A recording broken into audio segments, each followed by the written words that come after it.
नमस्कार. आज आपण निसर्गरम्य अशा आमच्या वलंग या गावी आलो आहोत. कारण आज माझ्या मोठ्या भावाचा सेवापूर्तीचा कार्यक्रम आहे. आम्ही सकाळीच सगळे लवकर आलोय.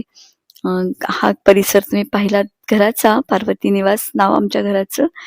तर झाडांनी नटलेला, सजलेला आपल्याला पाहायला मिळतोय. कारण माझ्या आईला आणि आम्हा भावंडांना झाडांची खूप आवड. समोरच आपण पाहिलं तर माझा भाऊ आपल्याला बसलेला दिसतोय. त्यानंतर माझा 2 नंबरचा भाऊ ज्याचं नाव दीपक, आम्ही त्याला नाना म्हणतो. माझे मिस्टर बसलेले आहेत आणि शेजारी आप्पा. माझा 3 नंबरचा भाऊ बसलेला आहे गणेश ज्याचं नाव. आम्ही 2 वहिन्या आणि मी बिर्याणीच्या तयारीला लागलोय. कारण माझ्या भाचवंडांची फर्माईश होती की आत्यानी बिर्याणी करावी. तर चला बिर्याणी करायची आहे आणि आपल्याला त्याचे फायदे सुद्धा समजून घ्यायचेत आजच्या व्हिडिओत. बिर्याणी आपल्याला 20 ते 25 माणसांसाठी बनवायची आहे. त्यासाठी मी 2.5 किलो तांदूळ आणि 2.5 किलो भाज्या या प्रमाणात साहित्य घेतलेलं आहे. आणि ती करण्यासाठी माझ्या दोन्ही वहिनी मला इथं मदत करतायत. भाजी वगैरे चिरून देण्याचं काम चालू आहे आणि मोठ्या पातेल्यातच आम्ही सगळी तयारी करायला घेतली आहे. तांदूळ किलो भिजत ठेवला होता आणि ह्या सगळ्या भाज्या चिरून झाल्यात. काही चिरण्याचं काम चालू आहे.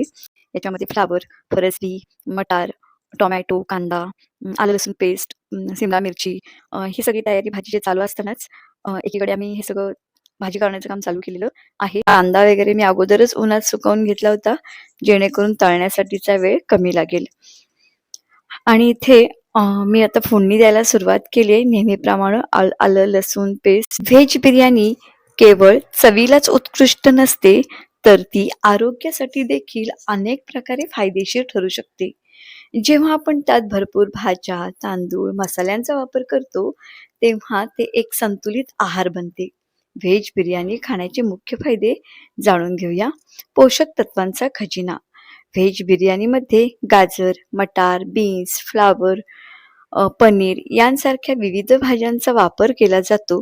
यामुळे शरीराला आवश्यक व्हिटॅमिन्स जसं की ए, सी, के, मिनरल्स आणि अँटीऑक्सिडंट्स मिळतात. ऊर्जेचा उत्तम स्रोत. यातील बासमती तांदूळ हा कार्बोहायड्रेट्सचा उत्तम स्रोत आहे. हे शरीराला दिवसभर काम करण्यासाठी आवश्यक ऊर्जा पुरवते. पचनास मदत.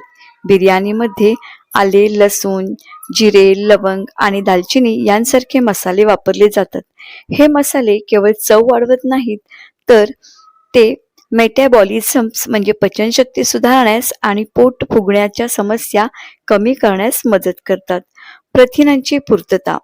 जर बिर्याणीमध्ये पनीर, सोयाबीन किंवा कडधान्यांचा वापर केला गेला तर त्यातून शरीराला भरपूर प्रमाणात प्रोटीन्स मिळतात, जे स्नायूंच्या मजबूतीसाठी आवश्यक असतात. फायबरचे प्रमाण. भाज्यांमुळे या डिशमध्ये फायबरचे प्रमाण वाढते. फायबरमुळे पोट जास्त वेळ भरलेले वाटते, ज्यामुळे वजन नियंत्रित ठेवण्यास मदत होऊ शकते आणि रक्तातील साखरेची पातळीही स्थिर राहते. आता आपली भाजी तर शिजत आली आहे आणि भात सुद्धा 80% शिजत आलाय. त्याच्यावरती तूप टाकून तो सळसळीत होण्यासाठी जरा ढवळून घेते आणि नितळत ठेवायचं आहे, म्हणजे कण कण त्याचे व्यवस्थित मोकळे होतात. भाजीत आता पनीर टाकून घेतले. ते काही फार वेळ आपल्याला शिजायला लागणार नाहीये. वरून कोथिंबीर टाकली. भाजी शिजली, अर्धी काढून आपण घेतली आणि लेअर द्यायला आता सुरुवात करायची. पहिल्यांदा जेवढा भात आहे त्यातला निम्मा भात मी पहिल्या थरासाठी वापरणार आहे. तो भात सगळीकडून सारखा आपल्याला पसरवून घ्यायचा आहे. अर्धी भाजी आपण अगोदर ठेवली आणि अगोदर पातेल्यातच ठेवलेली आहे. त्याच्यावरती कांदा पसरवलाय तळलेला, जो कुरकुरीत चांगला झालेला असतोय. त्याच्यानंतर काजूगर टाकलेले आहेत आणि बारीक चिरलेली कोथिंबीर सगळीकडून सारखी पसरवून घेतली.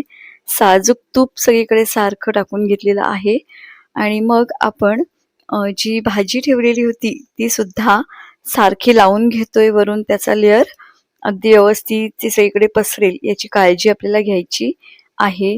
ती सगळी व्यवस्थित भाजी पसरवून झाली की त्याच्यानंतरच आपल्याला जो पुढचा लेअर आहे तो आपण द्यायला घेतोय. आता आपण उरलेला जो भात आहे तो सुद्धा याच्यावरती सगळीकडे सारखा पसरवून घेणार आहोत.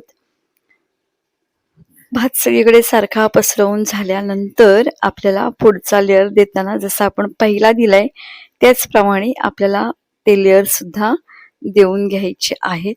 आता हा भात सगळीकडे सारखा कसा पसरेल याची काळजी आपल्याला घ्यायची आहे. तो व्यवस्थित सगळीकडे सारखं पसरवून घ्यायचा. त्याच्यानंतर आपण पहिल्यासारखंच वरती तळलेला कांदा, काजूगर टाकणार आहोत आणि मग आपण त्याच्यावरती कोथिंबीर टाकणार आहोत. साजूक तूप सगळीकडून सारखं टाकून घेणार आहोत आणि मग ते वाफेवर ठेवून एक 10 मिनिटासाठी हा आपला भात आपण शिजायला पुन्हा कमी गॅसवरती ठेवून देणार आहोत. वाफ बाहेर जाणार नाही याची पूर्ण काळजी घ्यायला लागते. नाहीतर मग आपला भात 80% शिजलेला आहे तो थोडा कच्चा राहू शकतो. त्यामुळं असं झाकण ठेवा, वाफ कुठून जाणार नाही याची काळजी घ्यायची. सगळ्यांनी बिर्याणीचा आस्वाद घेतला. सगळ्यांना बिर्याणी खूप छान आवडली. तुम्हाला हा व्हिडिओ कसा वाटला नक्की कमेंट करा. आवडला असल्यास लाईक करा, शेअर करा.